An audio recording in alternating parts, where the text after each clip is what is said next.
to probably the most, I don't know what you want to say, provocative title we've had for Science Saturday yet. Professor Susan Baserga, a great friend, is going to tell you all about how she went to Yale and Yale and Yale and Yale and became a scientist. And is going to tell us about the promise of poop. So join me in welcoming Professor Baserga.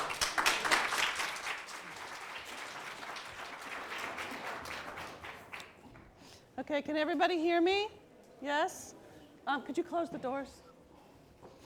So Professor Zilm thought that I should maybe give a few minutes about how I became a scientist. So this morning at 9:30, I threw some slides together to let you know how that happened.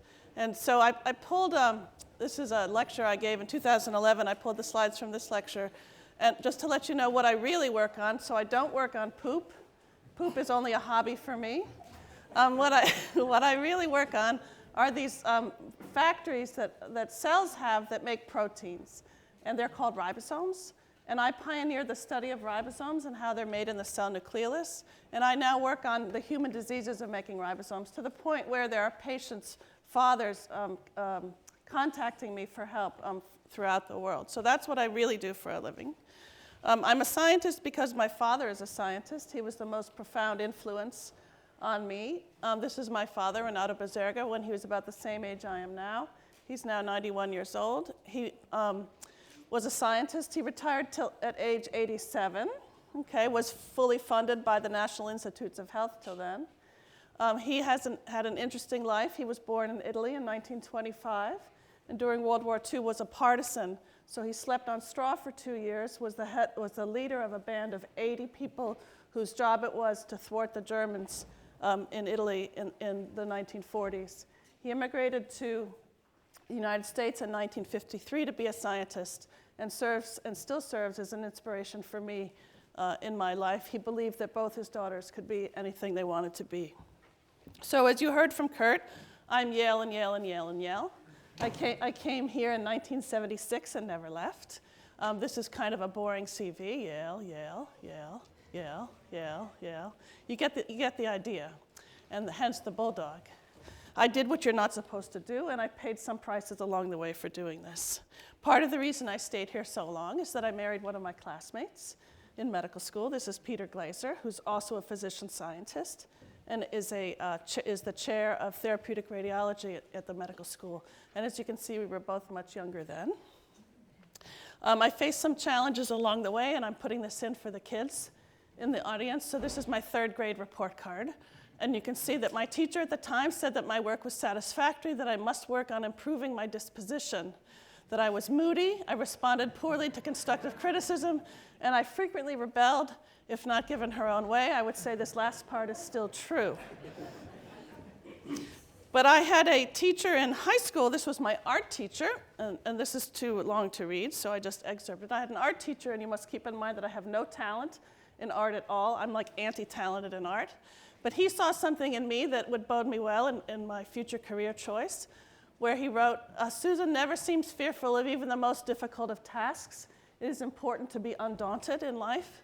Where other students her age would hedge and back away, Susan dives in, meeting each challenge head on. To see such enthusiasm and eagerness in a student of her age is truly inspiring. So there you go. And lest you think that my life has been easy, being a woman in science in the 21st century is quite a challenge, and so I've come up with a series of life lessons that you may or may not adopt for yourselves. I've chosen work as my passion. I fully believe in persevering and persisting, that intelligence is important, but it's not the most important thing. Being persistent is the most important thing, and I make an absolute habit of ignoring the people who tell me I can't do what I want to do. You should surround yourself with people who are smarter than you. I'm always very happy when one of my students is smarter than me, and I hope that they all are. I get lots of advice from people, but then I make my own decisions. I always try to move forward. I try not to have any guilt. I don't stew and I don't ruminate. It's not useful. And then also I have a sense of humor. As you might be able to tell from the title of this talk, which is The Promise of Poop, And I'm using the word poop to represent feces. And lest you think I thought of this title, full disclosure, I stole the title from the Science magazine, who wrote this article in 2013. And the article is about fecal transplants, and that's what we'll be talking about today, and how they serve as hope for treating many diseases. And we're really going to focus on only one disease today, and that is an infection called Clostridium difficile, otherwise known as C. diff, for which fecal transplants have really given hope to people. And I want to pose a question before I launch into the arguments. How many organisms is this? So this organism happens to be my son, who's a basketball player, as you can see. Is this one organism, or is it 90 trillion organisms? It's 90 trillion organisms. And so where do the other 80, whatever that number is, all the trillion come from? They come from all the microorganisms that inhabit the human body.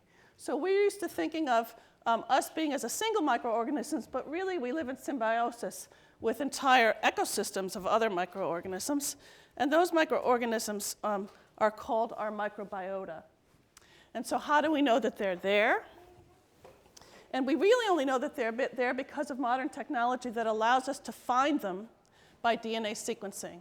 And so instead of thinking about the human genome, which you've probably heard endlessly about and how important it is, we like to think about the genomes of humans. So we have a human genome, but we also harbor all the genomes of all the organisms that live within us. And so the human body harbors 10 to the 14th or 100 trillion microbial cells and 10 to the 15th viruses. And I'm not even going to talk about viruses at all. The number of microbial cells that inhabit us outnumbers the number of human cells by an order of magnitude. So that's a factor of 10. This is called our microbiota. The genes that the organisms encode are our microbiome. We have bacteria, we have some eukaryotes. Those are organisms with cells. We have viruses, and we have one of these rare domain members called an archaeon. Most of these are in our intestinal tract. And this was a quote from 2012. The literature characterizing the microbiota, or at least the bacterial parts of these, in disease is exploding. So the reason I'm talking about this today is I think this is one of the most exciting things that's happened in medicine in the last 10 years. And it's something that was basically sitting with us the whole time. Part of the reason we can find these is all the DNA sequencing efforts that have happened. Many of these have been funded by many of you who are taxpayers, and you pay your taxes, and some small portion of those taxes goes to the National Institutes of Health. And the National Institutes of Health funds these large projects, like the Human Microbiome Projects, that was founded to sequence the microbiomes of organisms in a number of different body sites. So not only the intestine, but 5 to 18 different sites. There were a number of different projects being run at the same time, and some of these were international so that we could compare microorganisms throughout the world. So one of the sites that was sequenced was the skin microbiome, because we live in symbiosis with microorganisms on our skin. And these are some of the places that they took these microorganisms from, which seems pretty silly that they would be all different, but it turns out that they are. But today we're going to talk about the human gut microbiome, because that's where feces come from. And it does vary within the gut. And this is a slide of showing your human digestive tract. And so this is, of course, your mouth. And as you eat, the food goes to your stomach, into your small intestine, and then into your large intestine, and eventually you excrete it. And I should have said at the very beginning, if any of you are squeamish about human bodily functions, this isn't the right talk for you, okay? Because this is what we're talking about. And so the different types of organisms that occur in these different sites in your GI tract are different, and that's what these pie graphs here. In your gut, which is what we're going to be talking about today, the bacteria that make up most of it, 70% of it, are things called firmicutes and Bacteroides. Okay, so these are the normal inhabitants of the gut. Your gut microbiome changes during life. When you're a baby, you acquire your microbiome from your mother largely. And as you move through life as a young child and during pregnancy for women, and as an adult, and then as an elderly person, your microbiome changes with time. And this quote argues that the lumen of the distal gut is one of the most densely populated ecosystems on the planet. There are also other organisms that have very interesting microbiomes. One is a squid here that uses a microbiome to actually make light. Flies and fish have different microbiomes. We actually use fish as a model system for some of the human diseases. Mice have a different microbiome than humans, but they all have a microbiome of some sort. Okay. So we're going to talk about what happens when the gut microbiome gets disturbed. Because what we are going to talk about is how you can use fecal transplant to cure disease. So how could the gut microbiome get disturbed? So this is supposed to be the lining of your intestines. If you have a healthy microbiota, these are intestinal cells, these little columnar things here. And you have a coating of bacteria on your intestinal cells. And those bacteria protect these intestinal cells. And they do that by being there and by secreting certain substances that allow the gut to be protected. If your microbiota are unhealthy, okay, and that's shown on this side, you see a breakdown of this defense mechanism and fewer microbial cells. And some of the cool things that happen is that these microorganisms that line your gut not only protect your gut by being there, but also stimulate these cells, which are the human cells, to make certain compounds that then protect your gut. So it's really an interaction between the microbial cells that we have in our gut and the cells that, in our human cells, that make it possible to protect us from things like pathogens. And the pathogen that we're going to talk about today is called Clostridium difficile, otherwise known as C. diff. Infection can be deadly. It's a gram-positive spore-forming bacterium. It causes antibiotic-associated diarrhea that usually occurs in a medical facility. Unfortunately, it's now occurring more and more not in a medical facility. We have antibiotics that work. They're becoming increasingly resistant, and then what happens, and I'll show you slides of this, when people come off antibiotics, they relapse with infection. You can progress to really bad things like pseudomembranous colitis and toxic megacolon. There are this many people a year who get this. That's a lot. 500,000 people a year get C. diff infection. It kills 29,000 people a year, and that was data from 2011. So that's a lot. So this is a problem. But the weird thing is, C. diff is present normally in our guts, okay, at a low level. So the reason you get infection for this is when that balance in your gut goes wacky, and you have more C. diff in it than you need. Antibiotics can tamp it down.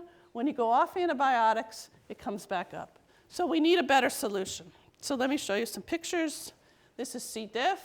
It's an ugly-looking sucker. This is what it looks like. And it causes this kind of disruption in the border of the intestine. So this is a bad-looking infection in the intestine. Okay. So the morbidity and mortality of C. diff infection, I just told you about that. Lots of people get sick. That's what morbidity is. Mortality is lots of people die. And then following antibiotic treatment, these are the antibiotics we use, the relapsing nature means that we need better therapies. And this is where fecal transplantation comes in. So fecal transplantation means using feces to cure C. diff infection. I should caution you, don't try this at home. Okay, this is not to try this at home, although apparently there are people who do. It can often also called in the literature FMT, fecal microbiota transplantation. It's all the same thing. And so what is it? So C. diff infection can be treated by fecal transplantation. So you must obtain stool from a healthy donor. Okay, we'll talk about what that means. So you need stool. Okay, we're transplanting feces. And what the goal is to replace this messed up gut flora in people who are infected with C. diff with good gut flora from somebody else who has a healthy gut. And they actually take the stool, and as you might imagine, exact preparations vary. They put it in a blender, and then they have to strain it. You can freeze it, okay? There are actually stool banks now. At the beginning, they were insisting that people be treated through a nasogastric tube, and that's shown here. These are very uncomfortable, and I would probably do anything in the world to avoid this. I would hate it. They can also do it by colonoscopy, and that's what's shown here. That's what's debated. It needs to get to your gut somehow. Remember, your stomach is an acidic environment. You need to kind of get it past your stomach, the stool.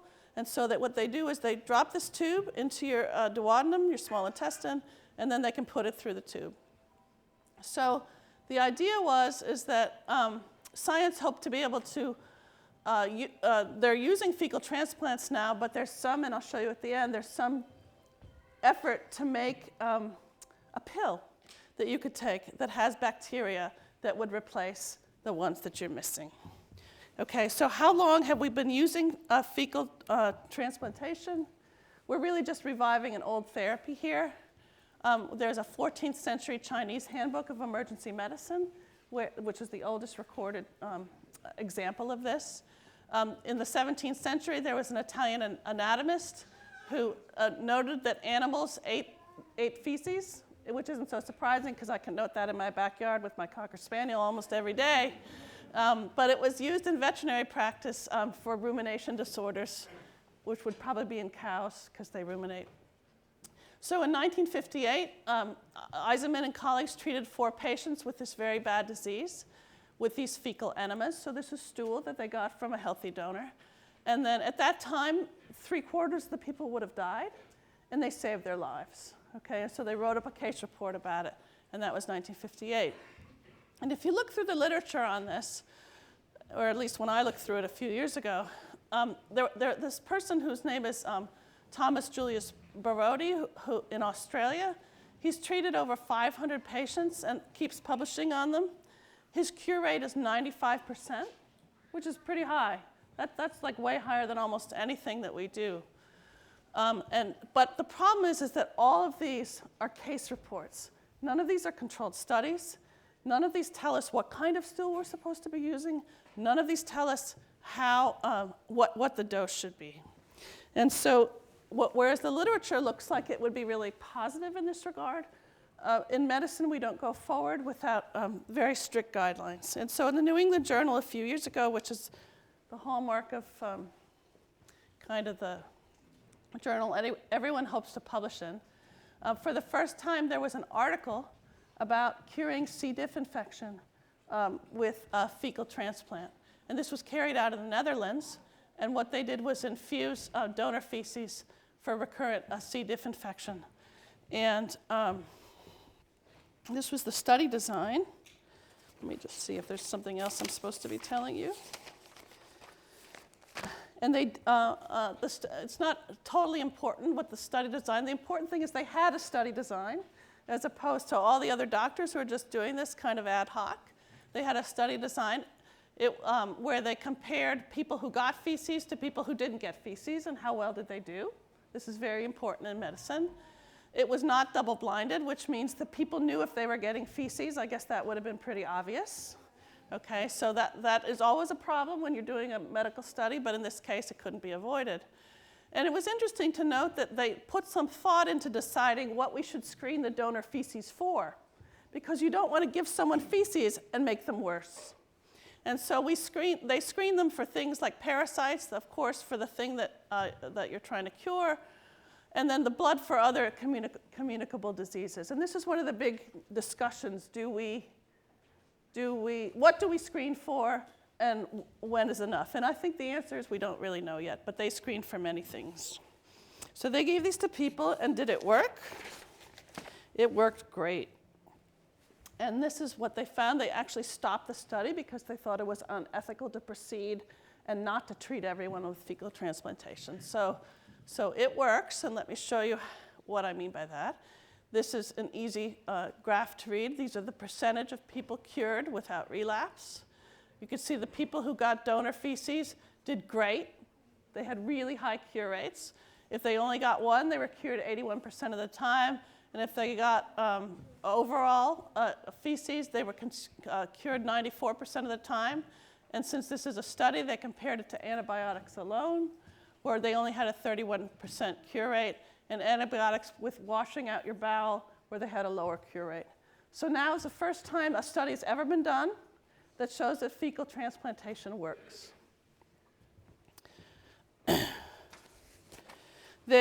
So the question you might ask is, why does it work? What is happening? And so they did a little bit of work on that.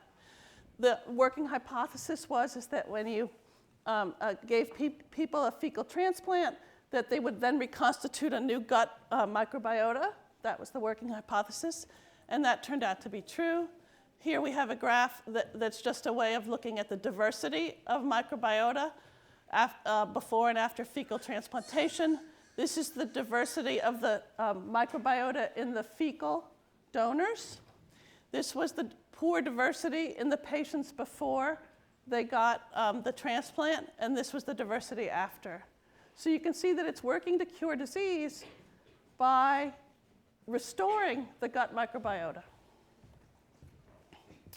But there are some issues. Okay, so the question is, what is the optimal protocol? Nobody knows. Do we need to wash out the gut? How much do you give somebody? How much is enough? Is a little bit enough? Could you get away with freezing a little bit and just swallowing that? Or do you have to do this big procedure in the hospital?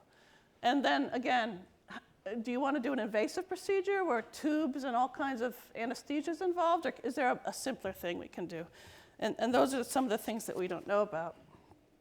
There were some letters to the editor about these studies, pointing out the problems with them. So even though it sounds like it was a really great thing, the conversations that we have about new cures in medicine are always ongoing, because we're always trying to do the best thing. And some people wrote in and said that they shouldn't have discontinued the study because no one was dying, which seems like kind of a high bar, but there you go. Here they complain that we need better, well-designed clinical trials, which may or may not be possible. And this person thinks that they didn't really screen enough for diseases in the donor feces, that they failed to screen for tuberculosis. Yep, they did. And there could be another 20 diseases. And one of them could be Zika virus, for example, that you might want to screen for. So we're not there yet in totally understanding it. There are other diseases that people want to treat with fecal transplantation. This is just a small list of them. The one I talked about was C. diff infection, but irritable bowel syndrome, chronic constipation, a disease called ulcerative colitis, and a related disease called Crohn's disease.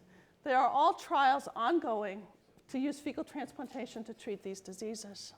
And then there are a number of other diseases that have nothing to do with the gut, where there may be some link between your gut microbiota and these diseases. Some of these don't make a huge amount of sense because some of them are autoimmune, but there is good evidence, or increasingly good evidence, that it might be true. So there are a lot of other kinds of studies going on. So how does this sit with people? It doesn't sit very well with the government, who the FDA is trying to regulate the use of drugs. And how do you regulate a stool donation for fecal transplantation? It's not a drug.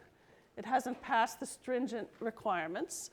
This is an argument that are arguing that perhaps there are many risks that we don't know about already. And so the FDA has said that physicians who perform this need special permission to do it. But then they later said that although they need special permission to do it, they're going to ignore whether or not they have it. Okay, so they're not sure exactly what to do. There's an investigator at MIT who has argued that fecal transplantation should be in the same context as tissue donation and not as a drug, which puts it in a different regulatory pocket. And I don't know what it's going to be eventually. So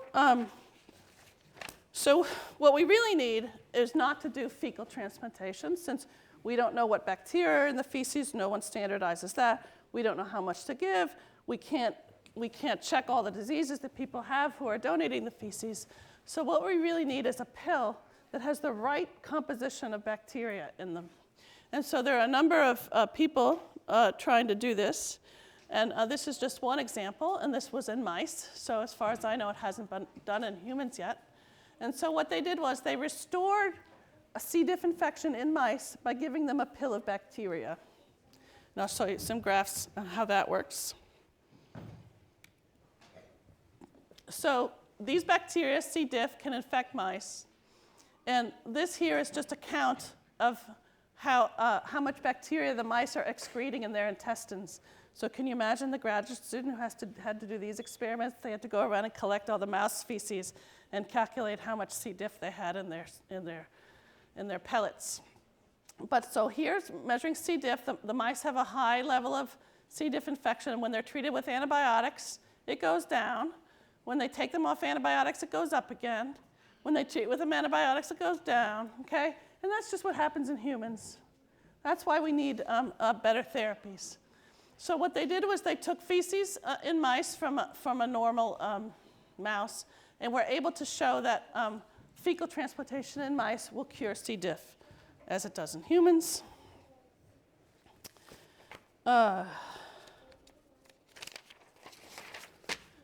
This also not only cures the mice who have them, but then keeps them from passing it on to other mice, and that's what is shown here. The important thing is that they made a mix of, they guessed at what the bacteria might be that are repopulating the mouse guts. And they made 3 different mixes of bacteria. They called them A, B, and C. And then they tested them, because now they have a model that they can test these therapies on. And you can see here that one worked, the green one worked. Mix B worked. It cured the mice. Again, we're counting how much bacterium they have in their feces. Some graduate student is counting how much bacteria they have in their feces. 1 worked because it went down, and 2 didn't. So you may ask yourself, as I did, what is in that mix B? What are the bacteria in there that are doing this? Okay. What's really cool is, and they call it bacteriotherapy, mix B, it's all the green guys. So it's this one, this one, this one, this one, this one, this one. They put them all together. They only work all together. So it's really a question of not having the right one bacteria. It's really a question of having the right ecosystem in your gut. One other interesting thing is some of these are brand new species. So that's what this SP Nov means after them. They're brand new ones. Okay, so this gave us hope that we can maybe make a pill that we can treat people with. So how does this work? The way it works, and this is a picture of how we think it might work, is this is how your gut is normally living happily. Remember, these are the columnar cells of your intestinal epithelium. These are the bacteria living happily above. If you take antibiotics, you can get a transient dysbiosis, which is a fancy word for saying it screws up your gut, and it does every time you take antibiotics. But normally, you can just go back to normal when you get off antibiotics. In the rare case that you're in the hospital, you might end up with a C. difficile infection, and then you get a really bad disruption in your gut, and that makes these ugly little red cells and lack of the protective mechanisms that usually keep your gut safe. You can be treated by bacteriotherapy, restoring a happier gut, and that restores you to the homeostasis that you had in the first place. So that's how they think it's working. So one of the other things that people are trying, and again, like me, everyone likes to use puns on the word poop. Okay, so this is a stool substitute transplant therapy for eradication of C. diff infection, otherwise known as repopulating the gut, which of course is a play on the word repopulating the gut. And the idea is they made something they call synthetic stool, which means that they took healthy donor stool and took some bacteria out of it, and gave it to 2 patients, only 2, so that's a problem. When you only do 2, it's not enough, but they did 2. But these are people who are stricken with this very difficult infection, and their diarrhea resolved within 72 hours and didn't recur for up to 6 months, even though they were getting antibiotics for other reasons. And I'll show you their clinical course. It's a complicated slide, but the only thing you need to look at is these are the weeks that they followed. This is a clinical course of the 2 patients. This is 1 patient. This is the 2nd patient. This is the number of weeks they were followed. They got a lot of antibiotics. They were referred to the Repopulate study. They got the synthetic stool, and they were symptom-free for the weeks that they were followed, and the same with the second one. So they view this as a success. There are a number of companies that have been started to make those magic pills that we'll be able to take that instead of having to be administered fecal transplants. And one of them is this company called Rebiotics, which says that they are making microbiota restoration therapy, otherwise abbreviated as MRT. They have a great website that's full of advertisements, basically. Harnessing the power of the microbiome to treat challenging diseases. They're focusing on C. diff infection. I told you ulcerative colitis, which is an infection of your large bowel. And then they're also working on treating multi-drug resistant infections, which can sometimes happen in the hospital. And so they've have some of these drugs that they've come up with at very early clinical trials. Still not certain what's going to come of them. And they're not the only company who's interested in it. So you may, at the beginning I told you that aside from fecal transplantation, there's been an exploding literature about how important the gut microbiome is, and I'll just give you a couple other examples. This is one of my favorite papers. There's a disease that occurs in Africa called kwashiorkor. I was taught in medical school that it was a disease of protein malnutrition. Jeff Gordon, whose father, Martin Gordon, lives in New Haven, he's at University of Washington. He did really interesting studies on twins in Malawi. So they're twins where one person has kwashiorkor, or this protein malnutrition disease, and the other one doesn't. And the question is why? Because they were eating the same things. It turns out they have totally different gut microbiomes. And it was the gut microbiota that was contributing to this human protein malnutrition disease that we haven't known how to cure since we first described it, which was a long time ago.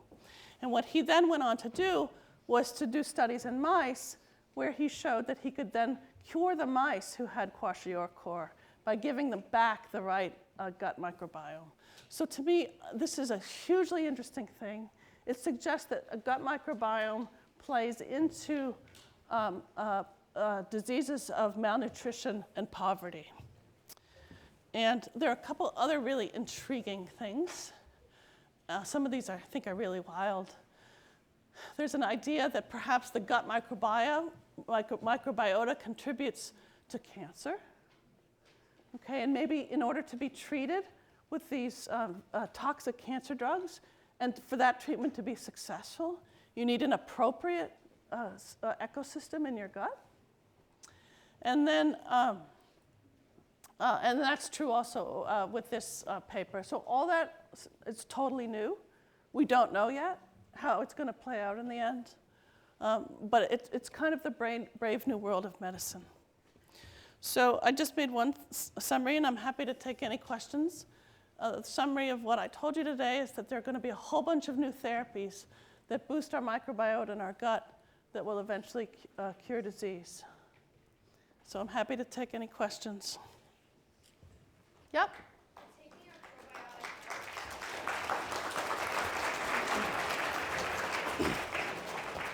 So I was asked a really good question about would taking a probiotic help? Or in other words, if you have C. diff infection, why isn't a probiotic enough? So for those of you who may not know what a probiotic is, a probiotic are these bacteria you can buy in pills. For example, at Whole Foods, I have some in my fridge right now. Those are usually lactobacillus. They're one kind of bacteria. They're the kind of bacteria that lives in yogurt. So if you eat a lot of yogurt, you're getting these. They're not enough. And they're not diverse enough to repopulate a gut that's infected by a really bad bacterium. But it's the same idea. Mm-hmm. C. diff infection hereditary or not? Is C. diff infection hereditary? No, it's acquired. And it's usually acquired in the hospital when you are in the hospital for another reason. In fact, I had my appendix out about 5 years ago, and I knew the surgeons could take my appendix out because, in fact, it's an intern's case. But I worried that the 2 days I spent in the hospital, I might get something else. So I wanted to get out of there as fast as I could. Other questions?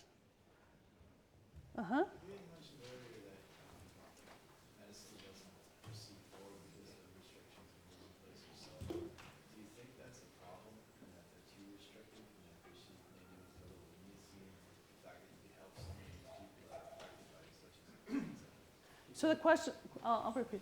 The question is medicine too restrictive, and we're being held back by the regulations that we have on new cures like this fecal transplantation thing. So it was interesting for me to watch this. So I gave this talk originally 2 years ago, and I went back and looked at the literature since then, and one of the things I saw was that in the current literature, it says that this used to be considered a fringe treatment, and it's now made the medical mainstream. And I think it's a good example of how pressure.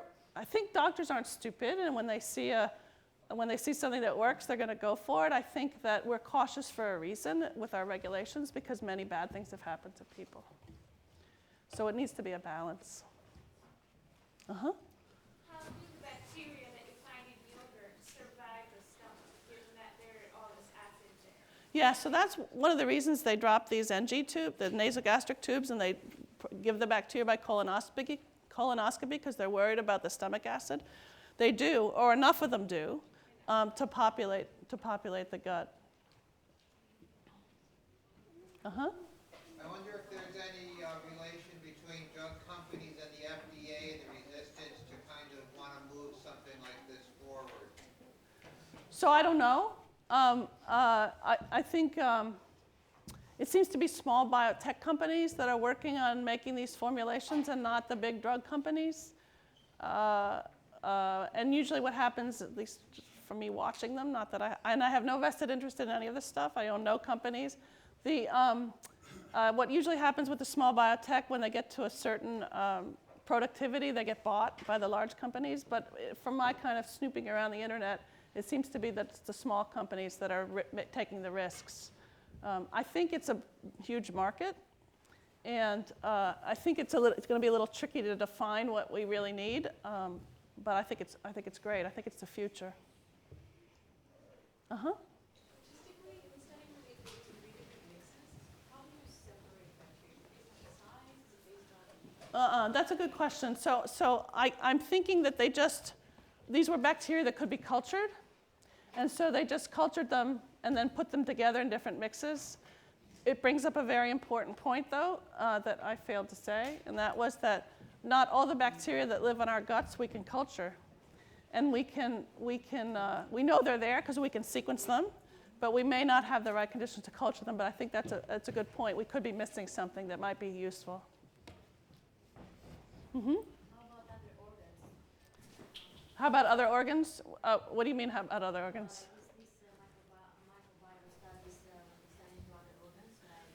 Yes, they have. And I actually do a paper with my medical students on acne and vitamin B12 and the importance of a particular microorganisms on the face and how that microorganism uses B12. So there are other examples of where the wrong set of microorganisms can cause problems for us, but I think we're just at the tip of the iceberg with these things.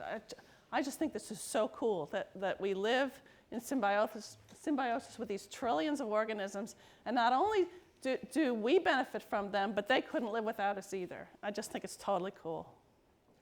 Mm-hmm. Do you think it makes a difference where in the large intestine they put it? Like, do they need to make it all the way up in the small intestine, or like, are there different neighborhoods in this ecosystem? Hi, Kat. So the studies that have been done can't answer that, but there is argument among physicians about whether a colonoscopy works better than a nasogastric tube. So a colonoscopy is less invasive perhaps than a nasogastric tube, and maybe that would be enough. But then some people say no, and nobody knows the answer because we haven't done enough of them. I have a question. Yes? So as a 6-year-old who thinks a colonoscopy is pretty invasive as it is, so how varied are our microbiomes? From person to person? From person to person and from region to region, and as a follow-up, do you think we'll start to, as part of our annual physical, get our microbiome patterned, and then we'll know whether it's in good shape or bad shape and try to adjust it? Yeah, so how, I don't know the answer to that question because I'm not sure. Okay, so Professor Zilm asked how variable are our microbiomes? So of all the people in the room, is everybody different or is everybody the same? I don't know the answer to that, and I think we don't know the answer to that because we haven't, it's expensive to do it, so we don't know. It's kind of like a personalized medicine question, but my guess would be that we have a lot of similarities, but some very important differences, right? Just like being people is. But I do think that as the price comes down for DNA sequencing, that it'll be an important part of our annual physical. I've also heard that Joe Handelsman, who is our representative at the White House now, my colleague in one of the departments at Yale, has been trying to get President Obama to have his microbiome sequenced. And so far he hasn't yielded to the pressure. Are there other symptoms of someone's microbiome being out of whack other than susceptibility to C. diff. So the question is, are there other symptoms to having your microbiota out of whack in your gut? So one of the things that comes to mind and was on that list is this thing called irritable bowel syndrome, which is kind of an ill-defined thing, which may or may not be a disease. People who suffer from that tend to have diarrhea alternated by constipation and a lot of kind of, what's the right word? Thank you, bloating, discomfort in the gut. And that could be a microbiota out of whack, and that's one of the things that people hope to be able to make a pill for. That's what often probiotics are marketed for. I guess that it begs the question of if everyone should take these pills after antibiotic use. And I guess instead of eating yogurt after antibiotics, we should be doing yogurt enemas instead. I'm not advocating anything like that, and I hope that nobody, that sounds really awful. and wait, let me just say what an enema is for people. It's when you put something up your rear end, okay? Let me tell to the kids it doesn't go very far, okay? So it doesn't work very well. Okay, that's why you need a colonoscopy to really put these things in if you're trying to cure C. diff infection. So I don't know. I think the evidence so far is that when you take antibiotics and after you go off them, you restore your gut microbiota. You restore them by eating normally.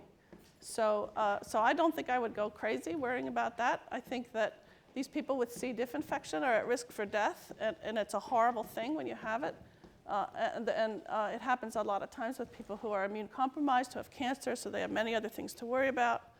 And so it's really a kind of a cure for something that we really had no cure for. Mm-hmm. Since the delivery system seems to be problematic. Yep. They worked on encapsulating Yep. and getting it past. So what I was reading just a couple days ago was that they now do these things where they'll take a stool donor that's been checked out for various diseases, which we could argue about which they are, and they freeze them into like little pills. They freeze the stool in little pills, and they can give 15 to someone and reconstitute the gut. 15 is a lot of pills, okay? Plus you're swallowing stool, okay? So that's why I'd much rather swallow a gelatin encapsulated mixture of sterile bacteria that I know what's in there, because who knows what's in the stool thing.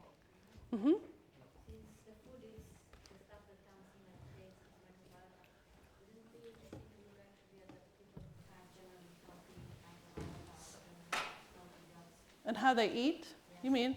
Yeah, so one of the things I didn't talk about was that, one of the things first things that Jeff Gordon did was look at obese people versus non-obese people, and he was able to show that obese people had a different gut microbiota than non-obese people. And at least in mice, if you then take the gut microbiota from the thin mice and give it to the fat mice, you can make them thin. Which begs the question of what is cause and effect. So I don't think we totally know the answer to this whole thing yet. It's not just the food. There's something else. And I don't think we know. But again, I think we're at the tip of the iceberg of beginning to understand this. Uh-huh. No, wait, sorry. There's someone in the back. Sorry. Go ahead. No, it's you. Go ahead. Can you eat other foods with dairy, not just yogurt? Can you eat other foods that have bacteria in them? You mean? Not just yogurt? So yogurt is the one that we expect to have live cultures in them. If you read the yogurt box, some of them will say live cultures, and it'll say what they are. So I hope all of you go home and read your yogurt boxes and see if they have live cultures in them. Most of the other foods we eat, except for fermented foods like sauerkraut probably has bacteria in it. But most of the time we don't eat food where we've deliberately put bacteria in them. But there's bacteria in everything, right? So yes, I think there probably is bacteria in other foods we eat. We just don't kind of know what they are. And then you had a question. I was just curious if, in terms of studying how eating affects the gut, if anybody's looked at how GMO foods and monsanto kind of stuff affects the gut. So the question was, would GMO foods be different than non-GMO foods for how they affect the gut? And the short answer is that I don't think we know. The GMO foods are usually a single change in a gene, so I would think probably not, but the answer is we don't know. Uh-huh. Does the urine work the same way as the feces? Does the urine work for what? From the healthy, Could you, so if you had urinary tract infections, could you cure them by giving them urine? No. No, actually, I don't think so. But let me think about this for a minute. So no. Because, well, I think we do, I don't know, but I would imagine that we do have some kind of microbiota in our bladders. Well, the bladder's supposed to be sterile, so it must be in the urinary tract coming out. And I don't think, there you go, there's something to study. I don't think. Is there another question I thought? Go ahead. Do you think that we'll get to the point where we can genetically modify organisms like fruits and vegetables to have microbiota in them so that we can eat them on a daily basis? Well, that's an interesting idea. I think it's easier just to take a pill of ones that someone else has defined, like you would take a pill for, I don't know, your blood pressure or something else. But will be another approach. I think it's harder. Any other questions? I'm happy to talk to anybody who wants to talk to me afterwards. Thank you.